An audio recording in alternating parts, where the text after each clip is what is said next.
सरकार में मंत्री आशीष पटेल ने दी इस्तीफे की धमकी। सोशल मीडिया पर लिखकर कहा, मेरी राजनीतिक हत्या की साजिश रची जा रही है। आशीष पटेल अपना दल कोटे से योगी मंत्रिमंडल में प्राविधिक शिक्षा मंत्री हैं। आरोप है कि शिक्षा विभाग में घूस देकर प्रमोशन कराए गए हैं। अपने ऊपर लगे आरोपों पर आशीष ने खुली सीबीआई जांच कराने की मांग की है। सोशल मीडिया पर लिखे पोस्ट में आशीष पटेल ने लिखा है कि उनके खिलाफ राजनीतिक हत्या की साजिश रची जा रही है। मेरी बात पूरा दम है और मैंने साक्ष्य प्रस्तुत किए हैं और उन साक्ष्य के आधार पर मैं अपना आरोप और सवाल का जवाब माननीय मुख्यमंत्री जी से चाहते हैं। और हमारे मंत्री ईमानदार हैं, वो किसी भी हद तक पहुंच जाएंगे। इधर बीजेपी का कहना है कि सरकार पारदर्शी तरीके से काम करती है। हम लोग पारदर्शी व्यवस्था के साथ खड़े हैं। जो भी गतिविधि है सरकार उस पर कार्रवाई करे। आशीष पटेल पर लगे आरोपों से विपक्ष को बैठे बिठाए मुद्दा मिल गया है। आने वाले दिनों में इस मामले पर विधानसभा में हंगामे के आसार हैं। बिहार महागठबंधन के अंदर फिर दिखी तकरार। तेजस्वी के ऐलान पर कांग्रेस ने कहा, किसी भी घोषणा से पहले सहयोगी दलों से की जाए बात। तेजस्वी यादव ने ऐलान किया है कि बिहार में महागठबंधन की सरकार बनते ही माई बहन योजना शुरू की जाएगी और महिलाओं को हर महीने 2500 रुपए दिए जाएंगे।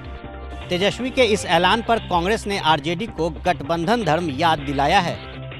आपको मेजर अनाउंसमेंट कोई भी करिए, मान लीजिए इस गठबंधन में शामिल पार्टी, ये तो गठबंधन चुनाव हम मिलकर लड़ेंगे ना, तो सबकी आपसी सहमति और सामंजस्य का होना आवश्यक है। जो भी लोग इस तरह की बातें करते हैं उनको गठबंधन फोरम के अंदर बात करनी चाहिए।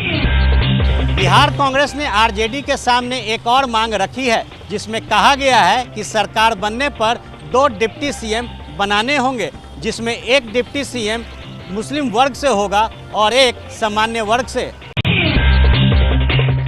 दिल्ली में महिलाओं की सुरक्षा को लेकर सियासत हुई तेज।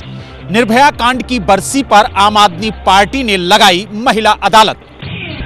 दिल्ली के त्यागराज स्टेडियम में आयोजित किए गए इस कार्यक्रम के मंच पर 4 कुर्सियां लगी थी। कार्यक्रम में सीएम आतिशी, पूर्व सीएम अरविंद केजरीवाल और सांसद संजय सिंह के साथ साथ समाजवादी पार्टी के अध्यक्ष अखिलेश यादव भी मौजूद थे। दिल्ली के अंदर आपको जान के ताज्जुब होगा, डेली रोज 17 छोटे छोटे बच्चों की किडनैपिंग होती है, अपहरण किया जाता है। रोज दिल्ली में रोज कम से कम 10 महिलाओं की किडनैपिंग होती है, 10 महिलाओं का अपहरण होता है। केजरीवाल ने महिला सुरक्षा को लेकर केंद्र सरकार को घेरा तो बीजेपी ने भी पलटवार कर दिया। उस महिला अदालत में सबसे पहले तो विभव कुमार को पेश करें, अरविंद केजरीवाल। दिल्ली विधानसभा में आम आदमी पार्टी कानून व्यवस्था को बड़ा मुद्दा बनाने की कोशिश कर रही है। राज्यसभा में संजय सिंह ने नियम 267 के तहत नोटिस देकर दिल्ली की कानून व्यवस्था पर चर्चा की मांग की। बिहार में बीपीएससी की 17वीं प्रारंभिक परीक्षा एक सेंटर पर रद्द कर दी गई है। बापू एग्जाम सेंटर पर छात्रों ने लगाए थे अनियमितता के आरोप। जल्द होगा नई तारीख का ऐलान। पटना के कुम्हरार में हंगामे की ये तस्वीरें शुक्रवार की हैं। बापू सेंटर पर डीएम छात्रों को शांत कराने पहुंचे थे और आपा खो दिया था। एक छात्र को थप्पड़ जड़ दिया था। शुक्रवार को परीक्षा खत्म हुई। अब बीपीएससी ने इस सेंटर की परीक्षा रद्द करने का ऐलान कर दिया है। बापू परीक्षा केंद्र पर 12,000 अभ्यर्थी परीक्षा देने पहुंचे थे। बीपीएससी का दावा है कि इस सेंटर पर कुछ छात्रों ने पेपर देरी से मिलने पर हंगामा किया था और पेपर लीक होने की अफवाह उड़ाई थी। जो अभ्यर्थी शांतिपूर्ण तरीके से पेपर दे रहे थे उनको बरगलाने की कोशिश की थी। कई अभ्यर्थियों ने ईमेल करके शिकायत की है कि उन्हें परेशान किया गया, इसलिए इस सेंटर की परीक्षा रद्द कर दी गई है। दिल्ली एनसीआर में प्रदूषण से फिर बिगड़े हालात। ग्रैब 3 के नियमों को लागू किया गया।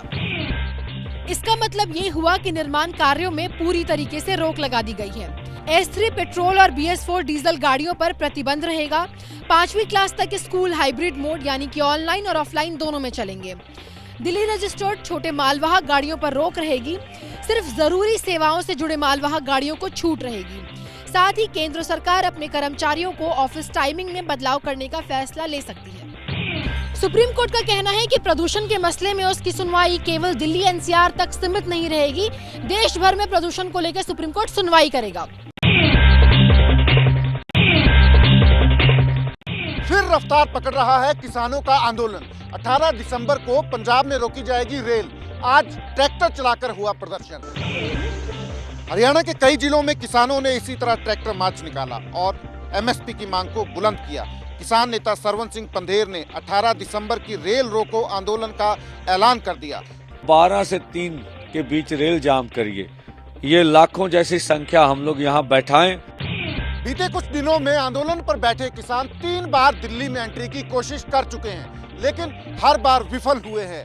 अब वो रेल रोककर अपनी बात सरकार तक पहुंचाने की तैयारी में है।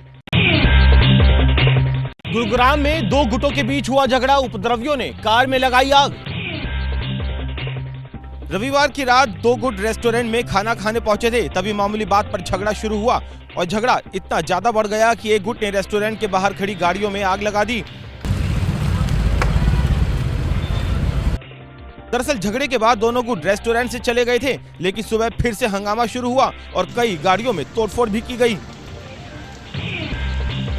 गुरुग्राम पुलिस ने मामले की जांच शुरू कर दी है और सीसीटीवी फुटेज के आधार पर शरारती तत्वों की पहचान की जा रही है। जम्मू कश्मीर के गुलमर्ग में -5 डिग्री तक लुढ़का तापमान, जम गया वाटरफॉल, पर्यटकों की उमड़ी भीड़। पहाड़ों से गिर रही दूध सी सफेद बर्फ का ये नज़ारा गुलमर्ग की हसीन वादियों से आया है। कुदरत के इस अद्भुत नज़ारे को जिसने भी देखा वो देखता रह गया। मौसम विभाग का अनुमान है कि फिलहाल कड़ाके की सर्दी से राहत मिलने की उम्मीद कम है। 2-3 दिनों तक सर्द हवाएं चलती रह सकती है।